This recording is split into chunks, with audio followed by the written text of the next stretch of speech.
Welcome back, coaches. I have a question for you. Are you tired of getting seasick every time your dancers are doing their pirouettes or the Alice Calms? Are you tired of seeing their heels dropping?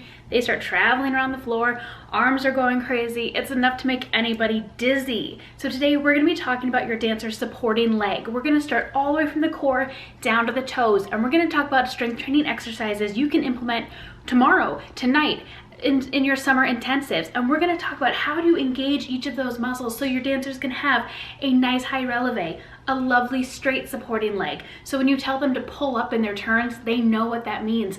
And most importantly, when your dancers implement these strength training exercises, they're not going to fall out of their turns as often, which is going to be amazing for you. You can do more complicated turn sets, less injuries, score higher. It's a win for everybody. If you're anything like me and you like someone to tell you exactly how to get from point A to point B, make sure you stay till the end because I have a free training plan for you. Exercises we're covering today are for all levels, but throughout here I'll tell you how you can modify it to make it easier for some of your younger dancers or more advanced for some of your older dancers. So let's start with the glutes. As you've maybe seen in my previous videos, the glutes are your dancer's most powerful muscles, and we usually think of them for jumping, but really they're incredible for stability and for that nice straight supporting leg.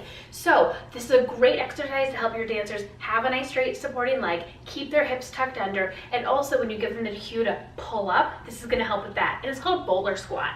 So what you're going to do with your dancers is have them spread out their toes so they're gripping the floor. I have all of my athletes do this to really connect with the floor. Come up into a lovely passe, right? Don't get into it like that. Let's try that again. Passe, yes. You're going to have them cross their knee behind, kiss the floor with their toe, and come right back up into that passe.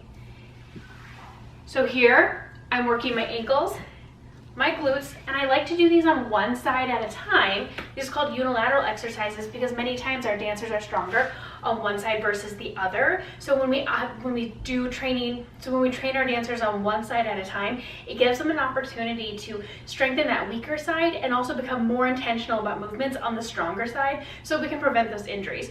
Exercise number 2, you'll want a yoga block or a water bottle, just something that your dancers can reach for on the floor. And we're going to do a one-leg deadlift. Big surprise, we're doing it one leg again. We're doing a one-leg deadlift. The muscle we're working is the hamstring, which inserts right under your booty, goes down to your knees. So if your dancers struggle with bent knees in their turns, in their supporting leg, and hyperextended knees, this is a great exercise for activating that muscle.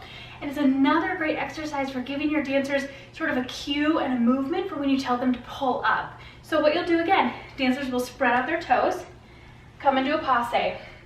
Now they're going to fold themselves in half, reach for the yoga block or their water bottle, nice tension, a little bit of stretch in the hamstring, and quick, pull it back up. Slight plie, and up. This is really good for when your dancers start falling out of their turns, how they can really practice saving it because they're changing their spot. They're going from looking down to the floor to back up into that passe. So how you can make that a little bit harder, can you guess? We'll go up into releve. So let me try it on the other side so you can see. Spread out the toes, come up into that passe.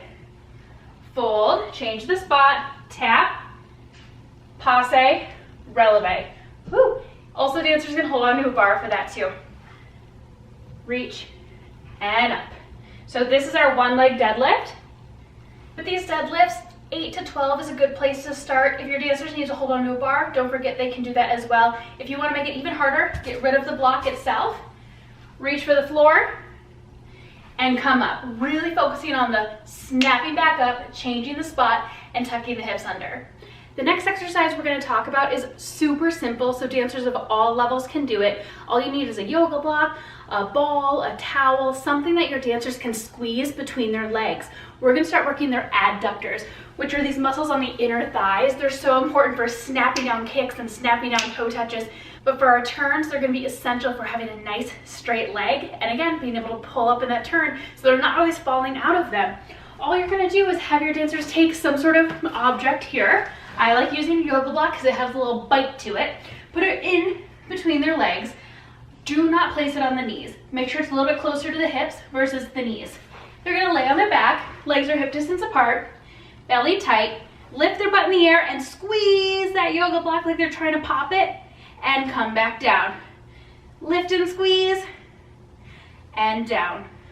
Squeeze, and down. This is an incredible workout you can do before your turn technique, and 20 to 25 of those is going to be plenty to make sure that your dancers are firing those adductors so they can have those nice straight legs. So now we've made our way all the way down to our ankles and down to our feet. So we're going to do a knee drive. This you've maybe seen before. It's again a very simple exercise that you can take to a whole nother level for some of your older dancers, but I'll start with the most simple version. What this exercise is going to do is strengthen the feet and strengthen the ankles to keep a higher releve and to reduce that hopping across the floor with your dancers so they can stop falling out of their turns and flying all over the place. Ooh, turn timing is going to be so much better with this exercise. So again, spread out the toes. Back foot comes into a loose B+, gripping the floor with the supporting leg. Drive the knee up into a 90-degree angle and down. Core is tight.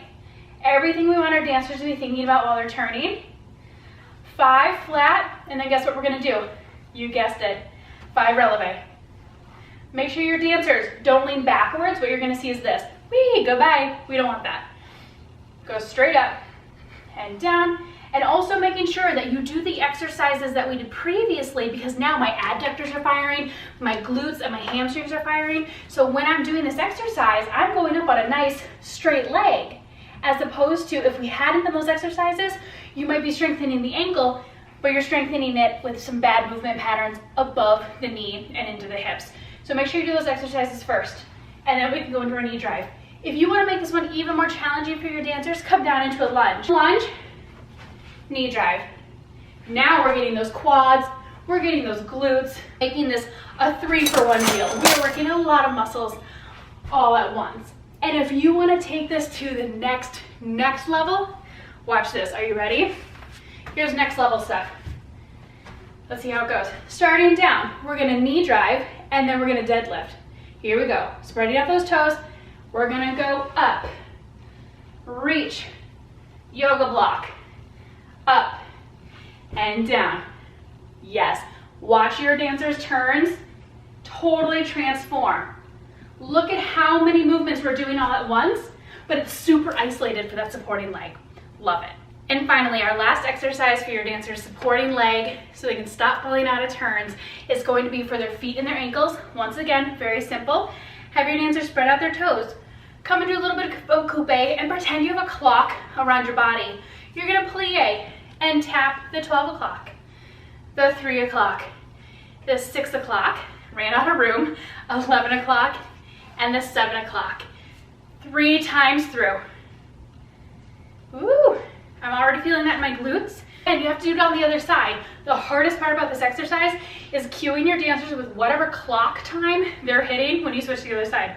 Watch, I'll show you. Here we go. So it's 12 o'clock, 9 o'clock, 6 o'clock, 1 o'clock, 5 o'clock. So does that make sense? You have that clock, you're gonna hit all of those points 3 times through on each side. I hope you're able to take notes on today's class, but please make sure that you check out the free training plan below. It's for turn consistency. So all you need is your name, your email, and a complete training plan is gonna be sent directly to you. So if you want what we talked about and more, broken down for you by sets and reps and plus a full video, make sure you grab that. I want to make it really simple for you to feel empowered to run your dancers through a conditioning routine. Don't forget to like this video, subscribe to our channel, and remember at dancerfitness.com, we have an exercise for that.